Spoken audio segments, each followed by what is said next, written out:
রাসূলুল্লাহ সাল্লাল্লাহু আলাইহি ওয়াসাল্লাম ফজর এবং আসরের নামাজের প্রতি বিশেষ গুরুত্ব দিয়েছেন। তিনি বলেন, এমন ব্যক্তি কখনো জাহান্নামে প্রবেশ করবে না যে সূর্যোদয়ের পূর্বে এবং সূর্যাস্তের পূর্বে নামাজ পড়বে, অর্থাৎ ফজর ও আসরের নামাজ পড়বে। মুসলিম শরীফের হাদিস।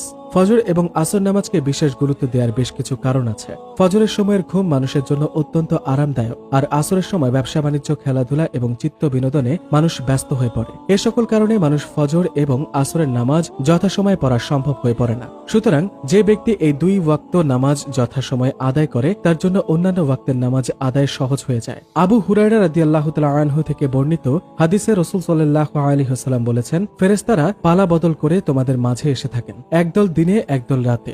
আসর ও ফজরের সালাতে উভয় দল একত্র হয়, অতঃপর তোমাদের রাত যাপনকারী দলটি উঠে যায়। তখন আল্লাহ তাআলা তাদের জিজ্ঞাসা করেন, আমার বান্দাদের কোন অবস্থায় রেখে এলে? অবশ্য তিনি নিজেই এই বিষয়ে সবচেয়ে বেশি জানেন।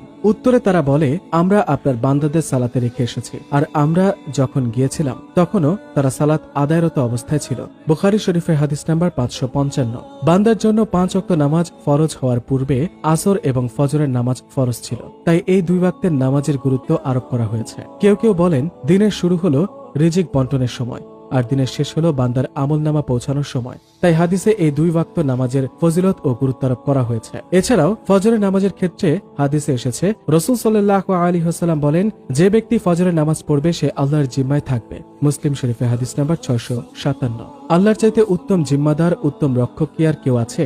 যদি আপনি দিনের শুরুতে ফজরের নামাজ পড়তে পারেন, তাহলে আপনি চলে যাবেন আল্লাহর জিম্মায়। কতই না উত্তম হবে সে নিরাপত্তা ব্যবস্থা। ফজরের নামাজে দাঁড়ানো সারা রাত দাঁড়িয়ে নামাজ পড়ার সমান। যে ব্যক্তি জামাতের সাথে এশার নামাজ আদায় করলো, সে যেন অর্ধেক রাত জেগে নামাজ পড়ল। আর যে ব্যক্তি ফজরের নামাজ জামাতের সাথে পড়ল, সে যেন পুরো রাত জেগে নামাজ পড়ল। মুসলিম শরীফের হাদিস। ফজরের নামাজ পড়লে দুনিয়া আখিরাতের সেরা বস্তু অর্জিত হয়ে যাবে। ফজরের 2 রাকাত নামাজ দুনিয়া ও তার মধ্যে যা কিছু আছে সবকিছুর চেয়ে শ্রেষ্ঠ। তিরমিজি শরীফের হাদিস। ফজরের নামাজ দিয়ে দিনটা শুরু করলে পুরো দিনের কার্যক্রমের একটা বরকততম সূচনা হবে। প্রিয় নবী সাল্লাল্লাহু আলাইহি ওয়াসাল্লাম বলেছেন, ইয়া আল্লাহ, আমার উম্মতের জন্য তার সকালবেলায় বরকত দান করুন। তিরমিজি শরীফের হাদিস। আসরের 4 রাকাত ফরজ সালাত প্রত্যেক প্রাপ্তবয়স্ক নরনারীর আদায় করা উচিত। আবু মালিহ রাদিয়াল্লাহু তাআলা আনহু থেকে বর্ণিত, তিনি বলেন, এক যুদ্ধে আমরা বুরাইদাহ রাদিয়াল্লাহু তাআলা আনহু এর সঙ্গে ছিলাম। দিনটি ছিল মেঘলা, তাই বুরাইদাহ রাদিয়াল্লাহু তাআলা আনহু বলেন, শিগগিরই আসরের নামাজ আদায় করে নাও, কারণ নবী সাল্লাল্লাহু আলাইহি ওয়াসাল্লাম বলেছেন, যে ব্যক্তি আসরের নামাজ ছেড়ে দেয় তার আমল বিনষ্ট হয়ে যায়। বুখারী শরীফের হাদিস নাম্বার 553। রাসূলুল্লাহ সাল্লাল্লাহু আলাইহি ওয়াসাল্লাম আমাদের আসলে আল্লাহ পাক আমাদের উপর 5 ওয়াক্ত নামাজ পড়ায় ফরজ।